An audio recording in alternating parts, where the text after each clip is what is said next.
नमस्कार, जय जवान जय किसान न्यूज 24 में आपका स्वागत है। आइए नजर डालते हैं आज की खास खबर पर।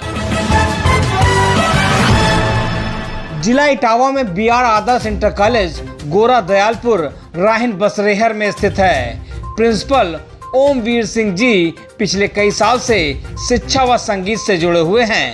प्रिंसिपल जी ने बताया कि कोरोना काल के समय में भी ऑनलाइन लगवा रहे थे क्लासेस। प्रिंसिपल ओमवीर सिंह जी ने कहा, शिक्षा उस शेरनी का दूध है जो पिएगा वो दहाड़ेगा। प्रिंसिपल ओमवीर सिंह जी ने कहा कि अपने जीवन में सिर्फ शिक्षा को आगे बढ़ाने के लिए हमने ये कदम उठाया है।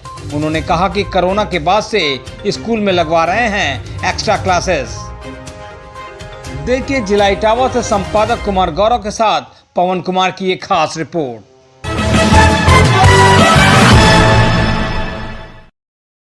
आप देख रहे हैं जय जवान जय किसान न्यूज 24 में कुमार गौरव। आज में हम जिला इटावा में और इटावा का एक विद्यालय श्री बीआर आदर्श इंटर कॉलेज जो कि गोरा दयालपुर राहिन में स्थित है। हमारे साथ बात करने के लिए उपस्थित है यहाँ से प्रबंधक महोदय। बात करने का और जानने का प्रयास करता हूँ, चूंकि पिछले 2 साल कोविड का समय रहा, कोविड के बाद एक बार नई शुरुआत हुई है। जानने का प्रयास ये भी करता हूँ कोविड के समय क्या क्या चैलेंजेस रहे, संस्था ने क्या क्या चैलेंजेस फेस करे हैं, फाइनेंशियली क्या क्या क्राइसिस रहे, बच्चों में क्या क्या चेंजेस आए हैं, गवर्नमेंट का कैसा सहयोग रहा, ऐसे बहुत सारे मुद्दों पे बात करने के लिए उपस्थित है। प्रबंधक जी, सबसे पहले तो आपका स्वागत। धन्यवाद।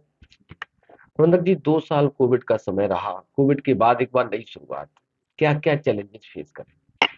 सबसे पहले तो मैं आपका धन्यवाद देना चाहूँगा न्यूज़ 24 को, जो कम से कम आपने हम लोगों की जो मन की बात थी वो उसको उठाने का जो प्रयास इस माध्यम से हम लोगों तक जो पहुंचने का किया, उसके लिए आपको धन्यवाद।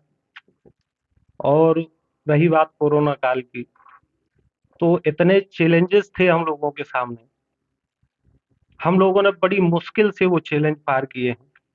हम लोगों ने शिक्षा के मामले में अगर बात की जाए तो कोरोना काल में शिक्षा का स्तर तो गिरा ही गिरा है।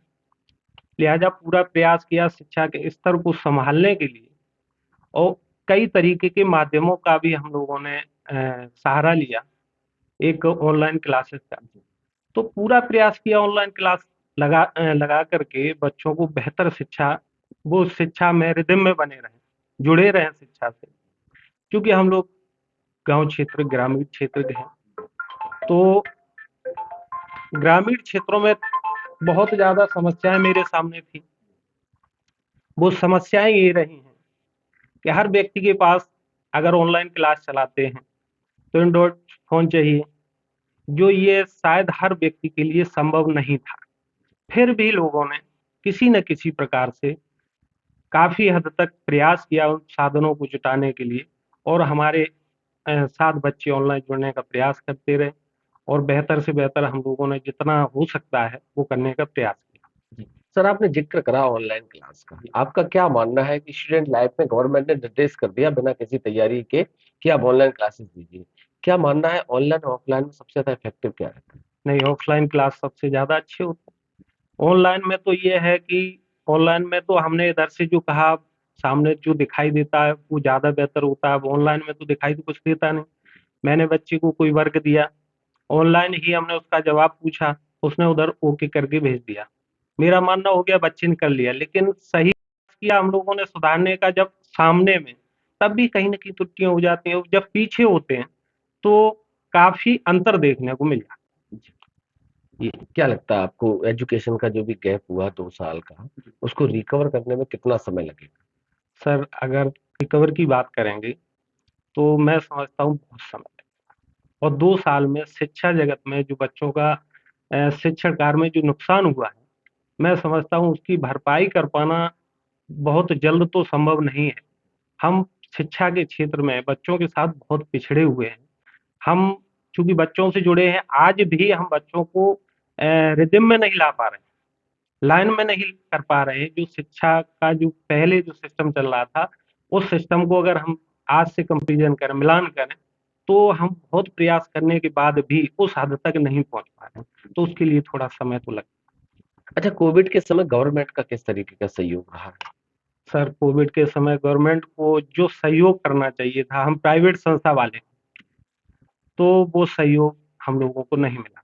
दूसरी प्राइवेट संस्था वाले फीस से संबंध रखते हैं, फीस से जुड़े होते हैं।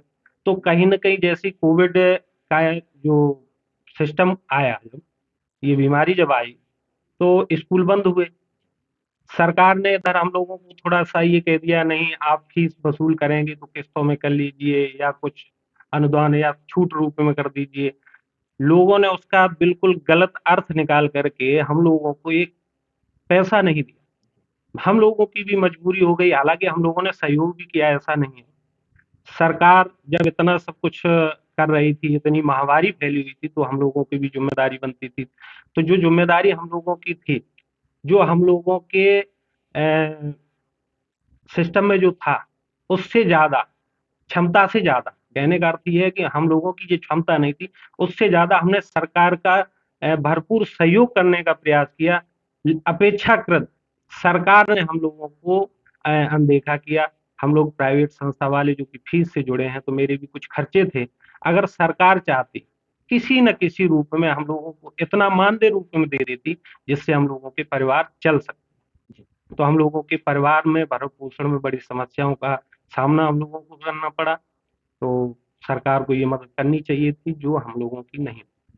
रौनक जी, एक सवाल और आपसे। आपने देखा काफी समय से आप शिक्षा से जुड़े हुए हैं। हिंदुस्तान पे धीरे धीरे वेस्टर्न कल्चर हावी हो रहा है, बच्चे अपनी मूल संस्कृति से, संस्कारों से दूर जा रहे हैं।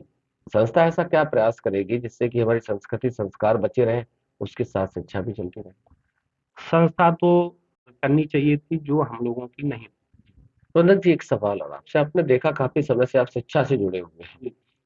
हिंदुस्तान पे धीरे धीरे वेस्टर्न कल्चर हावी हो रहा है, बच्चे अपनी मूल संस्कृति से, संस्कारों से दूर जा रहे हैं। संस्था ऐसा क्या प्रयास करेगी जिससे कि हमारी संस्कृति, संस्कार बचे रहें, उसके साथ शिक्षा भी चलती रहे? संस्था तो सर जी हमेशा प्रयास करती है कि हमारी संस्कृति जीवित बनी। होता ये है कि एक हाथ से तो ताली नहीं बजती।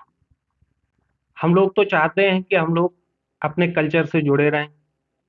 जो मूलभूत हम लोगों की जो कल्चर है, वो हम ना भुलाएँ। लेकिन आज के समय में जैसा आपने कहा है कि सभ्यताएँ बदलती चली जा रही हैं, तो कहीं न कहीं इसमें हम लोग तो पूरा प्रयास करते ही हैं, लेकिन साथ में गार्जियन को भी प्रयास करना। तभी हम लोगों की ये जो संस्कृति है वो जीवित रह सकती है, नहीं तो धीरे-धीरे इन सब चीज़ों का बहुत बड़ा असर देखने को मिल सकता है। जी। सर, आखिरी सवाल आपसे, पेरेंट्स से क्या कहना चाहते हैं? पेरेंट्स से तो यही कहना चाहेंगे, देखिए शिक्षा सर्वोपरि है। हम तो यही चाहेंगे कि आप सब लोग बच्चों के प्रति सजग रहें, शिक्षा के प्रति सजग रहें और भरपूर प्रयास करें, बेहतर से बेहतर शिक्षा बच्चों को प्रदान की जा सके, इसके बारे में आप मेरा सहयोग करें। रौनक जी, गत वर्ष की विदाई है, नव वर्ष का आगमन है। विद्यालय परिवार की तरफ से अभिभावकों को, देश प्रदेशवासियों को क्या शुभकामनाएं देना? नव वर्ष के उपलक्ष्य में मैं तो विद्यालय परिवार की तरफ से सभी बच्चों और बच्चों के गार्जियन, साथ ही समस्त देशवासियों को तहे दिल से हार्दिक शुभकामनाएं देने का प्रयास करता हूं और भगवान से, ईश्वर से ये प्रार्थना करता हूं कि आने वाला साल सबके लिए बड़ा खुशियों वाला समय उत्पन्न करे। बहुत बहुत धन्यवाद रौनक जी, बात करने के लिए। हमारे साथ है संस्था के प्रबंधक महोदय ओमवीर सिंह जी। बहुत बारीकी से बताया कि कोविड के समय क्या क्या चैलेंजेस, क्या क्या परेशानियां रही। जिस तरीके से संस्था प्रयासरत है, हमें उम्मीद है कि आने वाला समय अच्छा रहेगा। एजुकेशन का जो भी गैप हुआ उसको जल्द से जल्द रिकवर कर लिया जाएगा। रौनक जी, न्यूज़ 24 की तरफ से आपको, विद्यालय परिवार को आने वाले नव वर्ष की बहुत बहुत बधाई, शुभकामनाएं। धन्यवाद। पल पल की खबरों को देखने के लिए चैनल को लाइक, सब्सक्राइब और शेयर जरूर करें।